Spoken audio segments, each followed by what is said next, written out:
ಬಾರಮ್ಮ ಸೀತಮ್ಮ, ಯಾವಾಗ ಬಂದೆ ಬಾ. ಇವಾಗಿನ ಬಂದೆ, ಮನೆ ತಕ್ಕ ಬಂದೆ. ನಿನ್ ಫೋನ್ ಮಾಡ್ದಲ್ಲ, ಬಾ ಇಲ್ಲಿ ವಿಠಲ ಪರ್ಮಂತಾಗ ಇದ್ದೀನಿ ಅಂತೇಳಿ ಅದಕ್ಕೆ ಬಂದೆ ಕಣ್ ಲಕ್ಷ್ಮಂಟಿ. ಯಾಕೋ ಫೋನ್ ಮಾಡ್ಬಿಟ್ಟು ಏನೋ ಮಾತಾಡ್ಬೇಕು ಬಾರ ಮಾಡ್ಬೇಕು ಅಂತಂದೆ.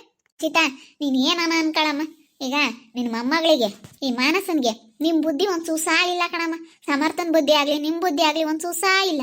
ಅದು ಯಾಕಂತದ್ ಮಾಡದ್ ಕಲ್ತೈತೋ ಏನೋ, ಅದಕ್ಕೆ ನೀನು ಹೇಳ್ಬಾ ಅಂತ. ಇಂಥವೆಲ್ಲ ಮಾಡ್ಬೇಡ, ನೆಟ್ಟಗೆ ಸುಮ್ಮನೆ ನಿನ್ನ ಪಾಡಿಗೆ ನೀನು ಚೆನ್ನಾಗಿ ಇಟ್ಕೊಂಡು ಹೋಗೋದು ಕಲಿ ಅಂತೇಳಿ ಅದಕ್ಕೆ ಹೇಳ್ತಾ ಇದ್ದೀನಿ. ಬಾಯಿಲಿ ಸರಿಯಾಗಿ ಹೇಳ್ಬಾ. ಇಲ್ಲ ತಪ್ಪ ಇಲ್ಲ ಕಣ. ಇಲ್ಲ ನೋಡಮ್ಮ, ಈ ಮಾನ್ವಿತ ನಾವು ಸೀರೆನ ಇವಾಗ ಅದೇ ಇವರು ಭುವಿತ್ನ ಮದುವೆ ಆಗ್ಯದಳಲ್ಲ, ಋತಮ್ಮನ ಮಗಳು ಮಾನ್ವಿತ, ಗೊತ್ತೈತೆ ನಿನಗೂ ಎಲ್ಲ ಯಾರ್ಯಾರನ್ನ ಮದುವೆ ಆಗ್ಯವ್ರೆ ಅಂತ. ಆಗ ಅವಳ ಸೀರೆಗಳನ್ನ ಲಾಸಿಯನೂ ಮಾನ್ವಿತ ಇವಾಗ ಇವರಿಬ್ರು ಒಂದಾಗ್ಯಾರ. ಮಾನಸನೂ ಅವರಿಬ್ರು ಒಂದಾಗ್ಬಿಟ್ಟು ಪಾಪ ಸೀರೆಗಳನ್ನ ರೇಷ್ಮೆ ಸೀರೆಗಳನ್ನ ಹಂಗೆ ಇಕ್ಕಿರೆ ಮುಗ್ ಬರ್ತವೆ ಅಂತೇಳಿ ಚೆನ್ನಾಗಿ ಗಾಳಿಗೆ ಹಾಕೋಣ ಅಂತೇಳಿ ತಂದು ಒಂದಿಷ್ಟು ಗಾಳಿಗೆ ಹಾಕೈತಿ. ಆ ಸೀರೆಗಳೆಲ್ಲ ತಗೊಂಬಂದು ಅದೇ ಸೀರೆಗಳೆಲ್ಲ ಮೇಲೆ ತಾಂತಲ್ಲ, ನಾಳೆ ಸೀರೆಗಳು ರೇಷ್ಮೆ ಸೀರೆಗಳನ್ನೆಲ್ಲ ಅಲ್ಲೇ ಮಾರಕ್ಕೆ ತಗೊಂಡು ಹೋಗ್ತಿದ್ರು. ಅದಕ್ಕೆ ನಾನು ಆ ಹುಡುಗಿ ಹೋಗ್ಬಿಟ್ಟು ಹಿಂದೇನೆ ಹಿಡಿದ್ವಿ. ಹಿಡ್ದಿದ್ಕೆ ನಾನು ಹಂಗೆ ಮಾಡಿಲ್ಲ ಹಿಂಗೆ ಅಂತ ಹೇಳಿ ಎಷ್ಟು ಇದು ಮಾಡ್ತಾಯಿದ್ದೆ ಹೇಳಮ್ಮ. ಆ ಲಾಸ್ಯನೂ ಆ ಕಲಮ್ಮನ ಮೊಮ್ಮಗಳೂ ಇವಳು ಎಲ್ಲ ಸೆನಕ್ಕೆ ಇದ್ರು ಕಣಮ್ಮ. ಈಗ ನಿಮ್ಮಮ್ಮಣಿನೇ ಒಳ್ಳೆಯಲ್ಲ ಕಣಮ್ಮ ಮಾನಸ. ಮಾಡೋಣಮ್ಮ, ನಾವು ಎಷ್ಟು ಹೇಳಿವಿ ಓದಮ್ಮ ಅಂತ ಓದ್ದಂಗೆ ಹಿಂಗೆ ಬಂದು ಹಿಂಗೆ ಆಗ್ಬಿಟ್ಟು ಇಲ್ಲಿಂದ ಅವ ಥರಗಳು ಆಡ್ತಾಳೆ. ಆದಮೇಲೆ ನೆಟ್ಟ ಇರಬೇಕು. ನಾನು ಹೇಳಿದೆ, ನೀನು ಮದುವೆ ಆದ್ರೂ ನಿನಗಿನ್ನ ನಾ ಬುದ್ಧಿ ಕಡಿಮೆ ಕಣಮ್ಮ ಅಂತೇಳಿ ಹೇಳ್ದೆ.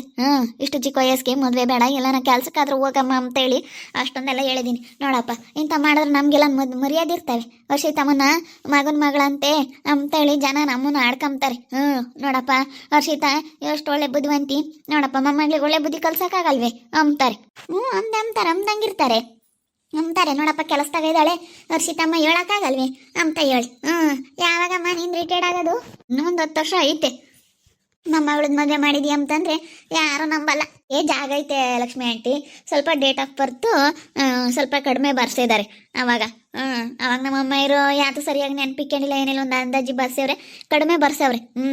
ಅದೆಲ್ಲ ನೋಡಿದ್ರೆ ನನಗೆ ಏಜ್ ಆದಂಗೆನೆ, ಏಜ್ ಆಗೈತೆ. ಆದ್ರೂ ಇದೆಲ್ಲ ನಾ ಲೆಕ್ಕಾಚಾರದ ಪ್ರಕಾರ ಆಗಿಲ್ಲ ಅಮ್ಮಂಗೆ ಐತೆ. ಅಡಿಲಿ ಸರಿಯಾಗಿ ಬೈತೀನಿ. ಇಂಥವು ಯಾತಕ್ಕೆ ಮಾಡ್ತೀಯ, ನಮ್ಮ ಮರ್ಯಾದೆ ತೆಗಿಬೇಡಮ್ಮ, ಮದುವೆ ಆದಮೇಲೆ ನೆಟ್ಟಾಗಿ ಇರೋದು ಕಲಿ ಅಂತೇಳಿ ಬೈತೀನಿ. ಮತ್ತೆ ಸರಿಯಾಗಿ ಹೇಳು. ನಾನು ಅದೇ ಹೇಳ್ತಾ ಇದ್ದೀನಿ. ಇವಾಗ ಇಲ್ಲ 1 ಲಕ್ಷ ದಂಡ ಕಟ್ಕೊಡು, ಇಲ್ಲ ತಪ್ಪಾಯ್ತು ಅಂತ ಮಾನ್ವಿತನ ಹತ್ರ ಒಪ್ಕೆ ಅಂತ ಹೇಳ್ತಾ ಇದ್ದೀನಿ. ಹಂಗಂದ್ರೆ ಕೇಳಲ್ವಲ್ಲ, ಹೆಂಗೆ ಮಾತಾಡ್ತಾಳೆ ನೋಡ್ದ, ಎಷ್ಟು ಮಾತಾಡ್ತಾರೆ. ಅಲ್ಲಿ ಹೊಸ್ಮಜ್ಜಿನ ಕರ್ಕೊಂಬಂದು ಅಡ್ಕೆ ನಾವೇನು ಹೆದ್ರಕೊಬಿಡ್ತೀವಿ ಅಂತ ಅನ್ಕೊಬಿಟ್ಟವಳೆ. ಹೆದ್ರಿಕೆ ಅಂತಾರೆ ಅಂತ ಹೇಳಿ ನಾವ್ಯಾಕೆ ಹೆದ್ರಕಮ್ಮ ನಾವು ಅಜ್ಜಿಗೆ? ನಾವ್ಯಾಕೆ ಹೆದ್ರಕಮ್ಮನ ಹೇಳ? ಹೆದ್ರಕಮ್ಮ ಅಂತದ್ದೇನಿಲ್ಲ. ನಾವೇನು ಯಾರಿಗೂ ಹೆದ್ರಕಮ್ಮಕ್ಕೆ ಹೋಗಲ್ಲ ನಾವು. ನಾನು ಒಪ್ಕಮ್ಮಲ್ಲ ಬಿಡು, ನಾನು ಅವಳ ಹತ್ರ ಕ್ಷಮೆ ಕೇಳ್ಬೇಕಂತೆ. ನೋಡು ಲಾಸ್ಯ ಹೆಂಗಿದ್ದವರು, ಅಪ್ಪ ಅಪ್ಪ ಪಾಪ ಅಲ್ಲ. ನೋಡಿ ನಿಮ್ಮ ಅಮ್ಮ ಏನು ನಿಮ್ಮ ಅಜ್ಜಿ ಬಂದು ಅವ್ರು ಹೆಂಗೆ ಹೇಳೋಗ್ತಾರೆ. ಅಲ್ಲ ನಾನು ಏನು ಮಾಡಿದ್ದೀನಮ್ಮ? ನಾನೇನೋ ನಿನ್ಗೇನು ಹೇಳ್ಕೊಟ್ಟಿದ್ದೀನಾ ಹೇಳು? ನಾನು ಏನಾದ್ರೂ ಅಂಥದ್ದು ಹೇಳ್ಕೊಟ್ಟಿದ್ದೀನಿ? ನಾನು ಅವಳ ಹತ್ರ ಕ್ಷಮೆ ಕೇಳ್ಬೇಕಂತೆ, ಇಲ್ಲ 1 ಲಕ್ಷ ದುಡ್ಡು ಕೊಡ್ಬೇಕಂತೆ. ಅಂಥ ಸೀರೆ ಎಷ್ಟು ಇರೋಕ್ಕಿಲ್ಲ. ಅವೆಲ್ಲ ನಮ್ಮ ಸೀರೆಗಳು, ನಮ್ಮ ಅಮ್ಮನವ ಅಂತ ಹೇಳಿದ್ದೀನಿ ನಾನು. ಅದೇ ಮತ್ತೆ ನಿಮ್ಮ ಅಮ್ಮನವ ಸೀರೆಗಳು ಅಂತ ಹೇಳು. ನೋಡೋಣ ಅದೇನಾಗುತ್ತೆ ಆಗಲಿ. ಕ್ಷಮೆ ಅಂತ ಕೇಳಬೇಡ, 1 ಲಕ್ಷ ದುಡ್ಡು ಕೊಡಬೇಡ. ಏನು ಜೋರು ಮಾಡ್ತಾರೆ. ನಾನು ನಮ್ಮಪ್ಪ ನಮ್ಮಮ್ಮಗೂ ಹಂಗೆ ಹೇಳಿರೋದು, ನಾನು ಬರಲ್ಲ ಬಿಡಿ ಅಂತೇಳಿ. ನಾವು ಚೆನ್ನಾಗಿರೋಣ ಬಿಡು ಮನಸ. ಏನು ನನಗೀಗ ನೀನು ಸಿಕ್ಕಿರೋದೇ ನನಗೊಂದು ದೊಡ್ಡ ಪುಣ್ಯ. ನಾನು ಅದೃಷ್ಟ ಮಾಡಿದ್ದೀನಿ, ನಿನ್ನಂಥ ಗೆಳತಿ. ನಾವು ಅಕ್ಕ ತಂಗಿಯವರು ಅನ್ನೋ ಥರ ಇರಬಾರ್ದು, ನಾವಿಬ್ಬರು ಫ್ರೆಂಡ್ಸ್ ಥರ ಅನ್ನೋ ಥರ ಇದ್ದೀವಿ. ಅದಕ್ಕೇನೆ ನೀನು ಕ್ಷಮೆನೂ ಕೇಳಬೇಡ, ದುಡ್ಡು ಕೊಡಬೇಡ. ಯಾಕೆ ಕೊಡಬೇಕು? ಅವ್ರು ಹೇಳ್ದಂಗೆ ನಾವೇ ಕೇಳ್ಬೇಕು ಹೇಳು? ಅದೇ ಮತ್ತೆ ನಾನು ಅದನ್ನೇ ಹೇಳ್ತಾ ಇರೋದು. ಅವ್ರು ಹೇಳ್ದಂಗೆ ನಾವು ಕೇಳೋ ಅಂಥದ್ದೇನಿಲ್ಲ. ನಾವು ಹೇಳ್ದಂಗೆ ಬೇಕಾದ್ರೆ ಅವರೇ ಕೇಳೇಳು. ಅವ್ರು ಹೇಳ್ದಂಗೆ ನಾವೇನು ಕೇಳೋ ಅಂಥದ್ದು ಅಲ್ಲೋಸ್ ಮಜ್ಜಿ ನಮ್ಗೆ ಎದುರ್ಸಕ್ಕೆ ಬರ್ತೈತೆ. ಆ ಅಜ್ಜಿಗೆ ಎದುರ್ಕೊಬಿಡ್ತೀವಿ ಅಂತ ನಾವೇಕೆ ಎದುರ್ಕಮ್ಮ? ನಾವು ಅಜ್ಜಿಗೆ ಎದುರ್ಕಮ್ಮ ಅಂತಾರೆ, ಎದುರ್ಕೊಂತಾರೆ. ಅವ್ರದ್ದು ಸೀರೆ ಅಂತ ಏನಾದ್ರು ಅದ್ರ ಮೇಲೆ ಹೆಸರಾಯ್ತಾ? ಅಂಥ ಡಿಸೈನ್ ಎಷ್ಟು ಸಿಗಾಕಿಲ್ಲ, ಅಂಥ ಕಲರ್ ಎಷ್ಟು ಸಿಗಾಕಿಲ್ಲ, ಒಂದೇ ಥರದ ಸೀರೆ ಎಷ್ಟು ಇರೋಕ್ಕಿಲ್ಲ. ಅದನ್ನು ನಾನು ಕೇಳೋದು. ನಿಮ್ಮ ಅಜ್ಜಿ ಬಂದವಳೆ ಅದೇನು ಹೇಳ್ತೀಯ ಹೇಳು? ಗೊತ್ತಾಗಲ್ವಾ ಇಂಥ ಕೆಲಸ ಮಾಡೋದಕ್ಕೆ ನಿನಗೆ? ಇಲ್ಲೋಡು, ನಾವು ಈ ಊರಾಗೆ ಗೌರವಾಗಿದ್ದವರು. ಹರ್ಷಿತಮ್ಮನ ಮೊಮ್ಮಗಳು ಅಂತಂದರೆ ಏನೋ ಒಂದು ದೊಡ್ಡ ಬೆಲೆ ಇರಲಿ. ಸುಮ್ಮನೆ ನನ್ನ ಬೆಲೆ ಕಳಿಬೇಡ. ಏನಕ್ಕಿಂತ ಕೆಲಸ ಮಾಡ್ತೀಯ ನೀನು? ಆ ಮಾನ್ವಿತನ ಸೀರೆ ಎಲ್ಲ ತಗೊಂಬಂದ್ಬಿಟ್ಟು ಎಲ್ಲ ಮಾರೋದಕ್ಕೆ ಎತ್ಕೊಂಡು ಹೋಗ್ತಿದ್ದೀಯಂತೆ. ನಿನ್ನ ಸೀರೆ ಕಂಡಿಲ್ವಾ ನೀನು? ಏನಕ್ಕೆ ಈ ಥರ ಕೆಲಸಗಳೆಲ್ಲ ಮಾಡ್ತೀಯ? ಇಲ್ಲೋಡಮ್ಮ, ಮನಸ, ನೀನು ಓದು ಅಂತೇಳಿ ನಾನು ಅಷ್ಟೆಲ್ಲ ಹೇಳ್ದೆ. ಏನಾದರೂ ಒಂದು ಮುಂದೆ ಒಂದು ಸಾಧನೆ ಅನ್ನೋದು ಮಾಡ್ಬೋದು ಕಣಮ್ಮ, ಹೋಗಮ್ಮ ಅಂತಂದೆ. ನೀನೇನು ನನಗೆ ಇಂಟ್ರೆಸ್ಟ್ ಇಲ್ಲ ಅಪ್ಪ ಅಮ್ಮ ಅಂತೇಳಿ ಸುಮ್ಮನಾಗ್ಬಿಟ್ಟೆ. ಬಂದು ಮದುವೆ ಆಗಿದ್ಯಾ. ಈಗ ಆಗಿದೆಯಾ ಅಂದಮೇಲೆ ಚೆನ್ನಾಗಿರ್ಬೇಕು ತಾನೆ. ಹಾಂ, ಚೆನ್ನಾಗಿರೋದು ಬಿಟ್ಟು ಯಾಕೆ ಹಿಂಗೆಲ್ಲ ಲಾಸಿನ್ಗೆ ಹೇಳ್ಕೊಡೋದು? ಹಾಂ, ಅವರಿಬ್ರು ಮಾನ್ವಿತನು ಲಾಸಿಯನ್ನು ದೂರ ಮಾಡದಂತೆ ಇಂಥವೆಲ್ಲ ಏನಕ್ಕೆ ಮಾಡ್ತೀಯ ನೀನು? ಹಾಂ, ಇಂಥವೆಲ್ಲ ಮಾಡಕ್ಕೆ ಹೋಗ್ಬೇಡ. ಒಳ್ಳೆಯವಳು ಅನ್ನಿಸ್ಕೊಳ್ಳೋದು ಕಲಿ. ಹರ್ಷಿತಮ್ಮನ ಮೊಮ್ಮಗಳು, ಹರ್ಷಿತಮ್ಮನ ಬುದ್ಧಿನೇ ಕಣಪ್ಪ ಅಂತೇಳಿ ಯಾರಾದರೂ ಜನ ಕೊಂಡಾಡಬೇಕು. ಆ ಥರ ಇರ್ಬೇಕು ನೀನು. ನಾನೇನು ಮಾಡಿಲ್ಲ ಕಣಜ್ಜಿ, ನಾನೇನು ಮಾಡಿದ್ದೀನಿ?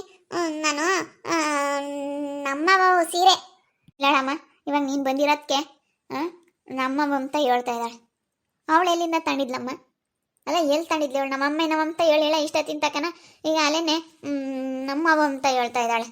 ಅವಳು ತಾಂಡಿಲ್ಲ, ಏನಿಲ್ಲ. ಸುಮ್ಮನೆ ಏನಕ್ಕಮ್ಮ ತಪ್ಪಾಯ್ತು ಅಂತೇಳಿ ಮಾನ್ವಿತನ ಹತ್ರ ಕ್ಷಮೆ ಕೇಳೇಳು. ಮ್ಯಾಕೆ ಎದ್ದಳು, ಮ್ಯಾಕೆ ಎದ್ದಳು. ಒಳ್ಳೆ ಮಾತಲ್ಲಿ ಹೇಳ್ತಾ ಇದ್ದೀನಿ, ಎದ್ರೆ ಸರಿ. ಎದ್ದಳು ಮೇಲಕ್ಕೆ. ಅಜ್ಜಿ, ಏನಾಗ್ತೈತೆ ಏನು ಎತ್ತ ಅಂತ ನಿಮಗೆ ಗೊತ್ತಿಲ್ಲ, ಸುಮ್ಮನಿದ್ದು ಬಿಡು. ಅಪ್ಪ ಹಿಂಗೆ ಕರ್ಸಾನ. ಇವಾಗ ಕರೆಸ್ಬಿಟ್ರೆ ನಿಮ್ಮ ಅಪ್ಪ ಈಗ ಏನಿಲ್ಲ ತೆಗೆದು ಹೊಡೆದು ಬಿಡ್ತಾನೆ. ಗೊತ್ತಲ್ಲ ನಿಮ್ಮ ಅಪ್ಪನ ವೇಟ್ಗಳೆಲ್ಲ ಹೆಂಗಿರ್ತವೆ ಅಂತೇಳಿ. ಸುಮ್ಮನೆ ನಮ್ಮ ಬೆಲೆ ಕಳಿಬೇಡ. ಈ ಊರಿಗೆ ಬಂದ್ಬಿಟ್ಟು ನಾವೇಗೆ ಇರೋದು ಕಲಿ. ಏನಕ್ಕೆ ಹಿಂಗೆ ಮಾಡ್ತೀಯ ನೀನು? ಹಾಂ, ಇಲ್ಲೋಡೋ, ಹೋಗಿ ಆ ಮಾನವತನ ಹತ್ರ ತಪ್ಪಾಯ್ತು ಅಂತ ಕ್ಷಮೆ ಕೇಳು. ಆ ಸೀರೆಗಳೆಲ್ಲ ವಾಪಸ್ ಕೊಟ್ಟಿದ್ದಾಯ್ತಂತೆ. ಇನ್ನೇನು ತಪ್ಪಾಯ್ತು ಕಣಮ್ಮ, ಮಾನ್ವಿತ ತಗೊಂಡಿದ್ದೆ ಅಂತ ಅಣ್ಣು ಇರೋ ಸತ್ಯ ಹೇಳ್ಬೇಕು. ಯಾವುದೇ ಕಾರಣಕ್ಕೂ ಸುಳ್ಳು ಹೇಳೋದು ಕಲಿಬಾರ್ದು. ಅದೇನೇ ಆಗಲಿ, ಅದೆಂಥ ಸಂದರ್ಭನೇ ಆಗಲಿ, ಇರೋ ಸತ್ಯ ಹೇಳ್ಬೇಕು. ಅದು ಬಿಟ್ಬಿಟ್ಟು ನೀನು ಬಾಯಿಗೆ ಬಂದಂಗೆ ಮಾತಾಡಿದ್ರೆ ಇಲ್ಲಿ ಯಾರೋ ಕೇಳಲ್ಲ ನೋಡಿ, ಹೇಳಿರ್ತೀನಿ. ಇವರೇನು ಈ ಲಕ್ಷ್ಮಜ್ಜಿ ಎಲ್ರಿಗೂ ಹೇಳ್ತಾರೆ. ನಮ್ಮಪ್ಪಯ್ಯ, ನಮ್ಮಮ್ಮಯ್ಯ, ನಮ್ಮಜ್ಜಿಗೂ ಹೇಳೋವ್ರೆ. ಇವಾಗ ಇವ್ರ ಅಜ್ಜಿನೂ ಕರ್ಸವ್ರೆ. ಯಾಕೆ ಹಿಂಗೆ ಮಾಡ್ತೀರಾ? ಎಲ್ರಿಗೂ ಯಾಕೆ ಹೇಳ್ತೀರಾ? ನಾವು ಸಮಸ್ಯೆನ ನಾವು ಬಗೆಹರಿಸ್ಕೋಬೇಕು. ಯಾರ ಹತ್ರನೂ ಹೇಳೋಕೆ ಹೋಗ್ಬಾರ್ದು. ನೀವ್ಯಾಕೆ ಬಂದು ಇಲ್ಲಿ ಹೇಳ್ತಾ ಇದ್ದೀರಾ? ಒಳ್ಳೆ ಮಾತಲ್ಲಿ ಹೇಳ್ತೀನಿ. ಫಸ್ಟ್ ಹೋಗಿ ಕ್ಷಮೆ ಕೇಳಿದ್ರೆ ಸರಿ ಮಾನ್ವಿತನ ಜೊತೆ. ಇಲ್ಲ, ನಾನೇನಿಲ್ಲ ನೋಡಿ ಹೇಳಿರ್ತೀನಿ. ನಾನು ಹೆಂಗೆ ಅಂಬದು ಗೊತ್ತಲ್ಲ. ನಾನು ಎಷ್ಟು ಬುದ್ಧಿ ಹೇಳಿದ್ದೀನಿ, ಒಳ್ಳೆ ಅನ್ನಿಸ್ಕೋಬೇಕು ಕಣಮ್ಮ ನೀನು ಅಂತೇಳಿ. ಎಷ್ಟೆಲ್ಲ ಹೇಳಿದ್ರು ನೀನು ಇಂಥ ಕೆಲಸ ಮಾಡ್ಕೊಂಡು ಬಂದ್ಬಿಟ್ಟಲ್ಲ. ನಮ್ಗೆ ಎಷ್ಟು ಬೇಜಾರಾಯ್ತು. ನಿಮ್ಮ ಅಪ್ಪ ನಿಮ್ಮ ಅಮ್ಮನೂ ಬೋಲ್ ಬೇಜಾರು ಮಾಡ್ಕೊಂಡವ್ರಿ. ಅವರು ಏನೋ ನಾವು ಚೆನ್ನಾಗಿ ಓದಿಸ್ಬೇಕು, ಚೆನ್ನಾಗೆ ನನ್ನ ಮಗಳಿಗೆ ಒಂದು ಒಳ್ಳೆಯ ಜೀವನ ರೂಪಿಸ್ಕೊಡ್ಬೇಕು ಅಂತ ಎಷ್ಟೆಲ್ಲ ಆಸೆ ಇಟ್ಕೊಂಡಿದ್ವಿ ಅಂತೇಳಿ ಅವ್ರು ತುಂಬ ಬೇಜಾರಾಗ್ಬಿಟ್ಟವ್ರೆ. ಏನೋ ನಾನು ನಮ್ಮ ಲಸ್ಮಕಾಯ ಕರೀತು ಅಂತೇಳಿ ನಮ್ಮ ಲಸ್ಮಟ್ಟಿ ಫೋನ್ ಮಾಡ್ತಲ್ಲ ಅಂತೇಳಿ ಬಂದೆ. ಬರೋದ್ಕಂತೂ ಎಲ್ಲ ಗೊತ್ತಾಯ್ತು. ಇಲ್ಲೋಡು, ಫಸ್ಟು ಅದನ್ನು ಬಿಟ್ಟು ಬಿಡೋದು ಕಲಿ. ನೆಟ್ಟಿಗೆ ಚೆನ್ನಾಗಿರೋದು ನೋಡು. ಯಾರ ಹತ್ರನೇ ಆಗಲಿ ಚೆನ್ನಾಗಿರ್ತೀನಪ್ಪ ಅಂತೇಳಿ ಚೆನ್ನಾಗಿರೋದು ನೋಡಬೇಕು. ಸುಮ್ಮನೆ ಇಲ್ಲದ್ದೆಲ್ಲನ ಇದು ಮಾಡ್ಕೊಂಡು ಹೋದ್ರೆ ಅಷ್ಟೇ. ನಿನಗೆ ಒಳ್ಳೇದಲ್ಲ ಇದು. ಸುಮ್ಮನೆ ಹೇಳೋದ ಕೇಳು. ಯಾಕೆ ಹೇಳ್ತಾರೆ ಏನು ಎತ್ತ ಅಂತ ಅರ್ಥ ಮಾಡ್ಕೊಂಡು ಹೋದ್ರೆ ನಿನ್ನ ಜೀವನ ಚೆನ್ನಾಗಿರುತ್ತೆ ನೋಡು. ಹೋಗಿ ಮಾನ್ವಿತನ ಹತ್ರ ಕ್ಷಮೆ ಕೇಳು. ನಾನು ಕ್ಷಮೆ ಕೇಳೋಂಥ ಕೆಲಸ ಏನು ಮಾಡಿಲ್ಲ ಅಜ್ಜಿ. ನಿಮ್ಗೇನು ಗೊತ್ತಿಲ್ಲ. ಸುಮ್ಮನೆ ಗೊತ್ತಿಲ್ದಲ್ಲ ಏನಕ್ಕೆ ಮಾತಾಡ್ತೀರಾ? ಸುಮ್ಮನೆ ಹೋಗಿ ಅಜ್ಜಿ, ಸುಮ್ಮನೆ ಹೋಗ್ಬಿಡಿ.